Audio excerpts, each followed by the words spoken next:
Ces derniers jours,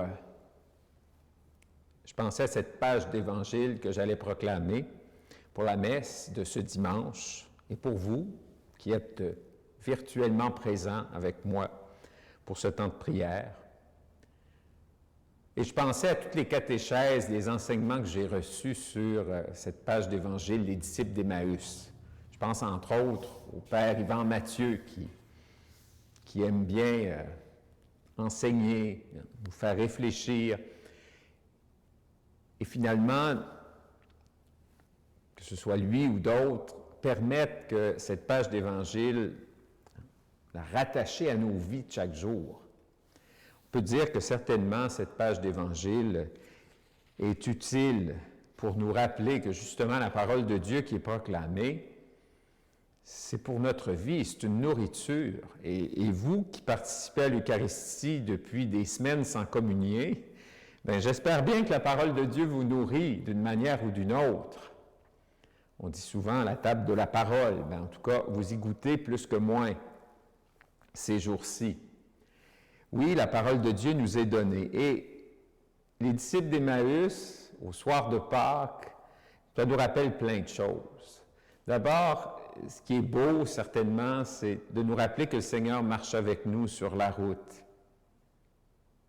Et à travers les événements de nos vies, à travers les rencontres, bien là, les rencontres, il y en a moins de ce temps-là, mais on réalise, pas toujours sur le coup, un peu comme les disciples, le Seigneur est là, mais on ne s'en rend pas compte. Puis après coup, on a la grâce de regarder un peu nos vies, de relire un peu ce qui s'est passé, puis on dit « Hey, le Seigneur m'a rejoint sur la route, à travers cet événement, à travers cette rencontre. »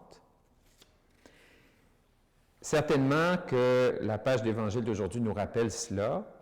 Ça nous rappelle aussi, bien sûr, la réalité de la vie. Les disciples d'Emmaüs, ça ne va pas bien. C'est sûr que ça ne va pas bien. Ils sont déçus. Et la déception, ça fait partie de nos vies humaines. Tant qu'on sera ici-bas, on va être déçus. Déçus de Dieu, parfois, certainement. Déçus des autres. Déçus de nous-mêmes. La déception, c'est là. Ça fait partie de la vie. Les épreuves, les difficultés. Et il y a quelque chose dans cette page d'Évangile qui nous rappelle que le Seigneur nous accompagne particulièrement, justement, dans ces moments difficiles de nos vies. Moi, ce qui me frappe quand je regarde la télé, puis on regarde peut-être plus la télé que d'habitude, ça a donc l'air à aller bien à la télévision, surtout avec les shows de variété, là. Tout le monde est joyeux, tout le monde est de bonne humeur. Bon, évidemment, quand ça arrive, le fun, quand la joie est là, tant mieux. Mais ce n'est pas juste ça, la vie. C'est loin d'être juste ça. Et aujourd'hui, quelque part, on voit bien ça dans l'Évangile. Les difficultés, la maladie, les épreuves, des séparations, des blessures que la vie a pu nous laisser, toutes ces réalités-là, le Seigneur nous accompagne discrètement, comme il l'a fait pour les disciples d'Emmaüs. Avec cette page d'Évangile, je pense toujours à la fameuse histoire « Les pas dans le sable ». Je ne sais pas si vous avez déjà entendu cette histoire-là. L'auteur est inconnu, je crois. Et c'est un homme à la fin de sa vie qui regarde sa vie, puis il y a deux pistes de traces de pieds tout au long de sa vie, et il voit que dans les moments les plus difficiles, il y a juste une trace sur le sol, dans le sable. Et là, il est avec le Seigneur à la fin de sa vie, puis il dit au Seigneur, « Tiens, tiens, tiens, hein? Quand ça allait mal dans ma vie, tu m'as abandonné, tu vois, tes pistes ne sont plus là. » Et évidemment, la réponse, on la connaît pour plusieurs d'entre nous. Le Seigneur dit, « Bien, pendant ces périodes difficiles, il y a une trace de pied dans le sable, c'est parce que pendant ces périodes difficiles-là, je te portais. »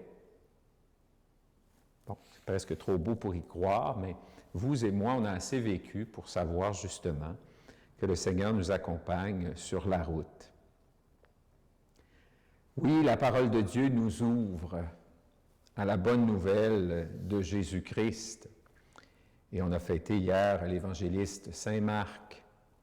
La bonne nouvelle de Jésus-Christ. Est-ce que ça nous accompagne vraiment dans notre vie de chaque jour? Certainement que oui, mais jamais trop. Demandons au Seigneur qu'on puisse, en ces jours de Pâques, accueillir avec joie la bonne nouvelle. Les disciples d'Emmaüs reconnurent Jésus à la fraction du pain. Vous êtes privés ces temps-ci de la fraction du pain.